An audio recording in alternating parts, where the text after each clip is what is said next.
Je vous salue, frères et sœurs, pour tous ceux qui m'écoutent. J'aimerais que nous continuions toujours sur les principes, mais aujourd'hui nous allons parler de la ressemblance à Dieu. Aujourd'hui nous allons parler parce que Dieu nous a créés à son image et pour ressembler à Dieu, je vous dis, il faut que nous essayions de connaître Dieu. Et la connaissance nous a été permise. La connaissance nous a été permise pour connaître Dieu et pour lui ressembler. Et c'est ça aujourd'hui nous allons parler. Je n'ai pas fait la théorie, je n'ai pas aussi été à l'école, mais je vais vous dire, soyez sûrs que cela ne dépend pas de ces choses. Voilà, donc connaître Dieu et lui ressembler ne dépend pas de théorie, ne dépend pas d'autre chose. J'aimerais simplement que nous soyons ensemble et écouter comment nous allons développer. Merci de m'écouter et soyez très attentifs parce que je vais combattre avec le français, mais vous allez le comprendre. Merci de m'écouter.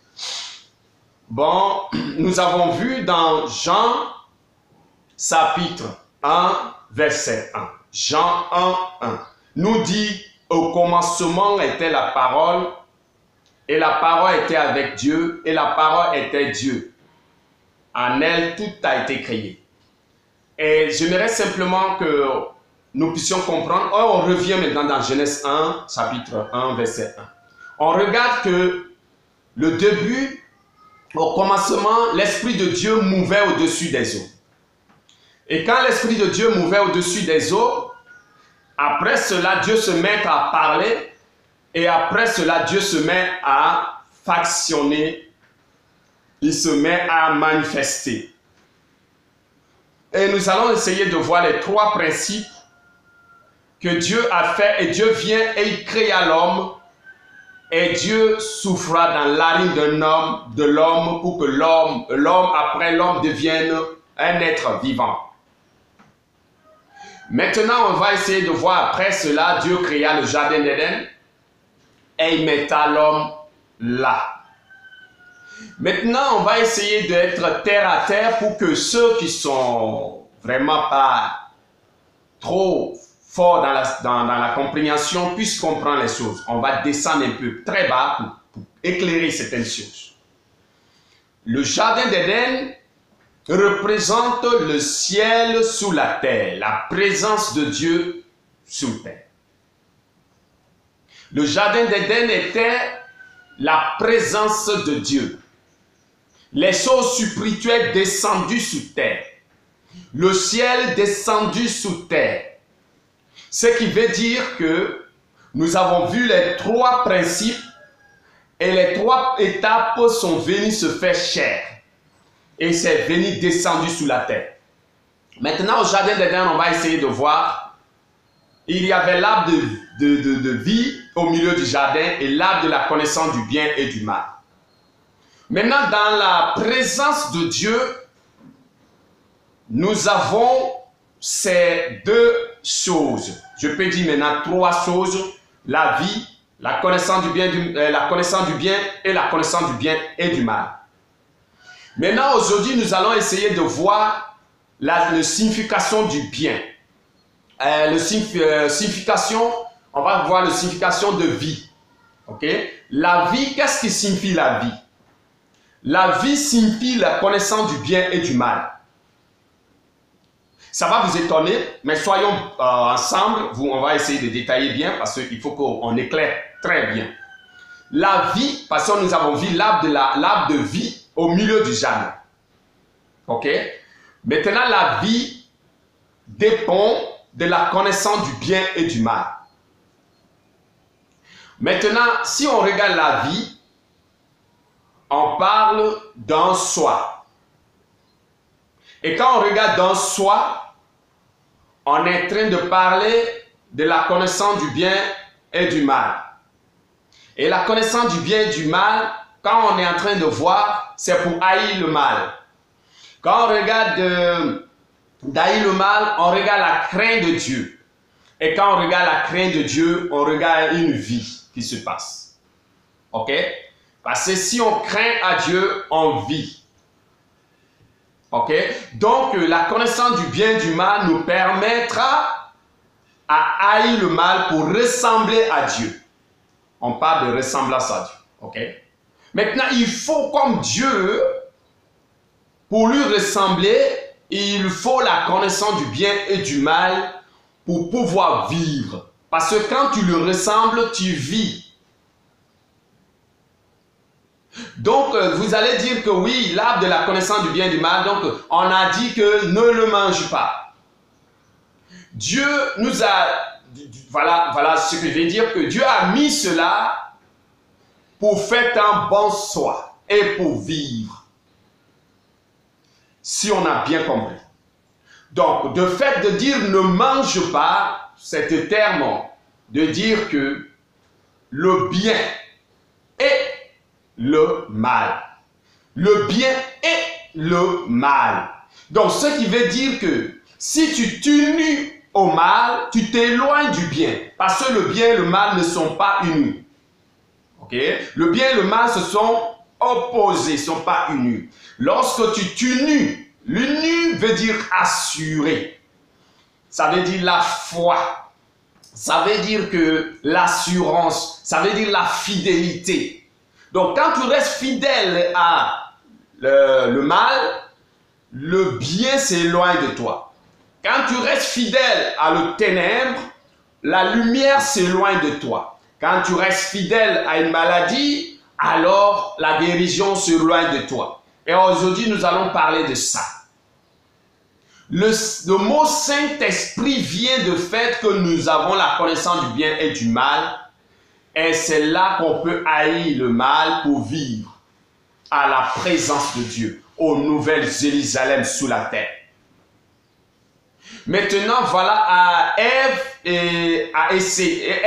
a même s'uni au mal, influença son mari Adam pour s'unir au mal, qui est basé à la rébellion, parce qu'ils ont voulu connaître tout, prendre la place de Dieu, et cela les a poussés à s'unir au mal, et la mort a intervenu.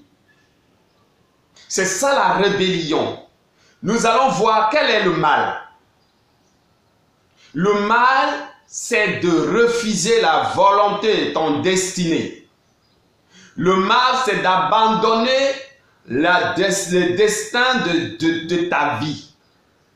Le mal, c'est de rebeller à la volonté de Dieu sur ta vie.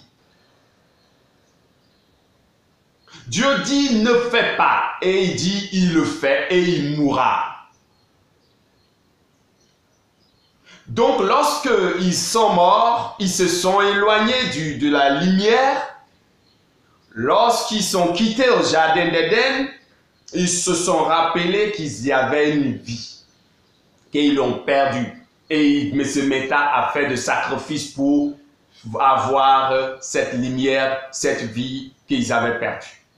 Et le sacrifice était là comme une action d'intermédiaire entre le bien et le mal. Pour que l'homme, lorsqu'il était dans le ténèbre, pour qu'il puisse entendre la voix du bien, fallait les sacrifices. Et pendant ce temps, Dieu a promis par son amour pour revenir et sauver l'homme, pour revenir ramener l'homme dans sa présence, en Jésus-Christ. Et il a mis maintenant cette destinée que nous avons vue, que la lumière, la vie, pour ceux qui ne connaissent pas Dieu, c'est son nom. Le Sauveur, la lumière, l'Éternel. Et on a vu que la lumière vient en Jésus-Christ pour que quiconque croit en lui puisse vivre. Et de fait que Jésus-Christ est descendu parce qu'il allait être crucifié par les religieux aux croix, ressuscité le troisième jour, pour que celui qui lui croit à cette lumière qu'on a perdu au commencement puisse vivre à la présence de Dieu. Alors Jésus vient et il a été tenté par le diable comme Adam et Ève ont été tentés et Jésus refusa la voie du diable, la voie de la rébellion et il se met à être fidèle à la volonté de Dieu pour que toi et moi nous puissions être sauvés, pour que moi et toi, quiconque croire à lui puisse être sauvé. Même Jésus nourrissa 5000 hommes et les hommes ont cherché à lui faire un roi. Et Jésus abandonnera encore ça parce qu'il voyait que les hommes allaient lui faire rebeller. Vu que le diable allait lui faire rebeller de la destinée, de son destin et de la volonté de Dieu pour que nous soyons sauvés aujourd'hui. Et Jésus resta fidèle. Ton destin, ce n'est pas parce que tu es malade. C'est pas ça. Dieu n'a pas prévu aucun homme un destiné de maladie. Non. Parce que nous avons vu que lorsque nous connaissons du bien et du mal, alors nous haïssons le mal, alors maintenant tout ce qu'on fait, c'est tout a été bon. Bon. Bon. Donc, si Dieu destine quelque chose, nos destins qui étaient dans la main de Adam étaient pour que nous vivions, pour que nous avons la guérison, pour que nous avons la paix, la joie. Et lorsque Jésus vient, comme nous avons vu tout à l'heure, ramène le même commandement, ramène le même principe, ramène la nouvelle Jérusalem, le ciel sous la terre, la présence de Dieu qui est au ciel sous la terre. Et il n'y avait qu'un commandement. Jésus, quand on va regarder dans Romains chapitre 3, et puis vous pouvez aussi regarder dans Romains chapitre 6, et Romains chapitre 5, et Romains chapitre 10. Vous pouvez le lire, on va voir que Dieu nous parle de confesser nos péchés. Et quel est confesser ton péché? Pour confesser tes péchés, c'est reconnaître la lumière, reconnaître la vérité. On ne peut pas, c'est ça la grâce, non? On parle de la grâce ici. Maintenant, on ne peut pas confesser nos péchés sans reconnaître le sacrifice qui a été fait pour que nous soyons sauvés. On ne peut pas être convaincu de mal que nous sommes sans reconnaître le bien. Quand on confesse nos péchés, c'est parce qu'on a été convaincu de ça et quelqu'un va nous convaincre. La lumière te convainc du ténèbre. Et l'amour te convaincra de la haine. Et c'est cette vérité qui est descendu en Jésus-Christ, que lorsque nous le reconnaissons, cette vérité que je vous dis que c'est de suivre ton destin, que d'accepter ton destinée, c'est cette vérité que je vous parle, et qui s'était incarnée en Jésus-Christ, et qui était en Jésus-Christ. Maintenant, lorsque tu reconnais ça, alors tu te repens du mal, par la grâce de la lumière. Démis tout au mal et tu t'accroches au bien, à la lumière et au Sauveur et qu'on peut le décrire aujourd'hui comme notre Dieu. Maintenant, cela va te permettre à connaître le bien et le mal. Si vous me comprenez. Alors vous êtes dans la main du bien et vous reconnaissez le mal, vous allez maintenant résister au mal parce que vous avez connu le bien. Et à ce moment, vous avez l'assurance du salut. Parce que vous êtes rempli du Saint-Esprit. Maintenant, après ces choses spirituelles que nous avons faites, ça doit descendre dans le baptême. Le baptême, c'est le symbole de ce qu'on a cru. Le baptême, c'est le symbole de cette alliance qui s'est faite dans la spiritualité. Que tu as reconnu la lumière qui t'a convaincu. Après, tu as confessé tes péchés et il t'a pardonné et tu es dans la main de la vérité. Alors à ce moment, vous avez l'assurance. Est-ce que vous comprenez? Donc, quelqu'un doit dire Amen parce que Jésus est mort pour moi et toi. Maintenant, aujourd'hui, la seule chose qui peut nous assurer de nos saluts, ce n'est pas le baptême. Si vous comprenez. Le baptême ne t'assurera pas. Le baptême, c'est le symbole de l'assurance du salut. Que tu as confessé tes péchés sont pardonnés, tu as la connaissance du bien et du mal. Alors les hommes, tu viens maintenant pour te baptiser, pour montrer aux hommes que toi tu as fait cette alliance. Mais maintenant, si vous dites que le baptême sauve, le baptême ne sauve pas. Maintenant, si vous avez marché sous l'eau, vous ne serez pas sauvé aussi. Parce que Jésus a marché sur l'eau, je vais marcher sur l'eau. Non, non, non. Cela ne sauve pas. Maintenant, vous avez un ministère pour aller réveiller les corps, les cadavres dans les morts. Cela ne va pas vous sauver. Vous allez confesser vos péchés. Vous vous repentez vos péchés. Et vous êtes rempli de la connaissance du bien et du mal pour aimer le mal et pour vivre une vie. Comme j'étais en train de dire, c'est ça la ressemblance de Dieu. Et quelle est la ressemblance de Dieu? Parce que Dieu connaît le bien et le mal. Et quand il se met à créer toutes choses, alors Dieu créa les choses bonnes. Bon, parce que vous connaissez le mal, vous n'allez pas assurer le mal dans votre esprit et vous allez se mettre à parler, mais vous allez assurer le bien dans votre esprit parce que vous avez le discernement entre les deux. Et comment vous allez faire? Vous allez maintenant assurer le bien dans votre esprit et alors vous allez vous mettre à parler et alors vous allez vous mettre à obéir. Quand vous obéissez à ce que vous dites, la chose s'apparut.